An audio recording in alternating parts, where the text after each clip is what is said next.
This is a weekly chart of gold. All of the support and resistance are on your screen. Price is trading between 1900 and 1677. It is making sideways correction between 1834 and 1765. On breakout above 1834, we have 1903 resistance. On breakout below 1765, we have 1677 support. If 1677 support break, then our first resistance is 1611, then 1557 and 1453. This is new month and this week we have Fed FOMC. Based on fundamental analysis, if Fed announce tapering, then it should break downside and it can test 1557. For bullish, it has to break 1834.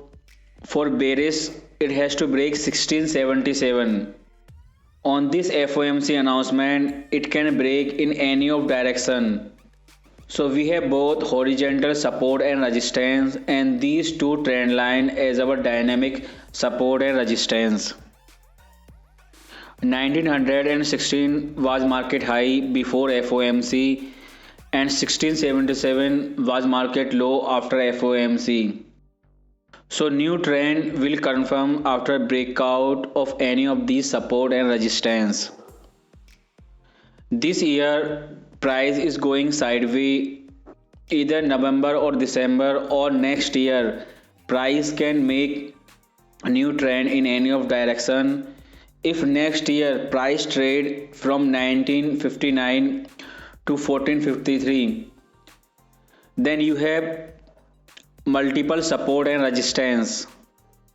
This is weekly time frame, but on H1 and 15-minute time frame, price will test the support and resistance multiple time, and it will be easy for intraday trader to trade because horizontal support and resistance give you clear answer to buy and sell. Fundamental can change every day, but horizontal support and resistance never change. If you have entry above 1900 or below 1600, then you should trade carefully based on the support and resistance. If Fed does not start tapering in November, then all of these traders will wait for December Fed meeting. In these 2 months, November and December, Fed can start tapering.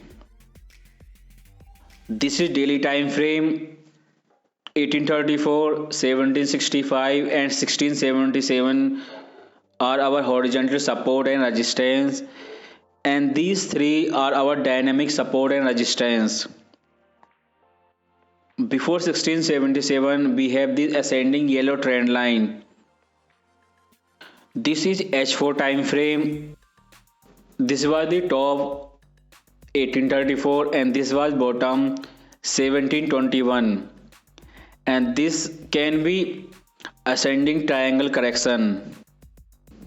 After testing upper and lower trend line of this chart pattern multiple times, last week it break out and it was confirmed by closing of H4 candle below 1780. 1808 and 1780 are our resistance on H4 time frame and 1760 and 1745 are our support.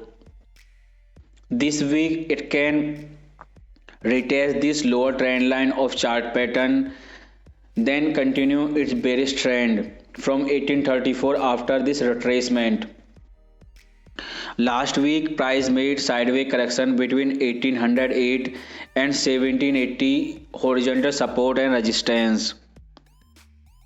This was third time price made sideways correction between these support and resistance. The trend started from 1721 is making higher high, higher low. It has not made any lower low. If 1760 break, and candle close below 1760, then you can expect start of bearish trend. When you see H4 time frame carefully, then you saw last week closing of 5 H4 candle were making resistance at 1800. Before making this intraday bearish trend, 1800 resistance was proven by 5 H4 candle. There were many reasons to sell here. This trend line on H4 time frame was tested 5 times when price were going up. Then it break out and tested multiple times this H1 trend line and this upper horizontal resistance. This was the perfect example of trend line retest, breakout, retest. Before closing near 1800 on H4 time frame, we share this trend line everywhere on Instagram, Twitter, Telegram, and on this YouTube channel. If you do not know how to trade trend line, how does trend line works, then you are at beginner level. You have to learn all of this strategy. So trade plan for H1 trend line has been complete. Now everything depend on trend line on H4 time frame. So back again on daily time frame. This week we have FOMC and it can break in any of direction. We have key resistance 1834 and 1677. If breakout does not happen on this FOMC, then all of these investor and trader will wait for next FOMC in December. If nothing happens this month, then it could trade between this trend line on daily time frame. But one day it has to break any of these support and resistance.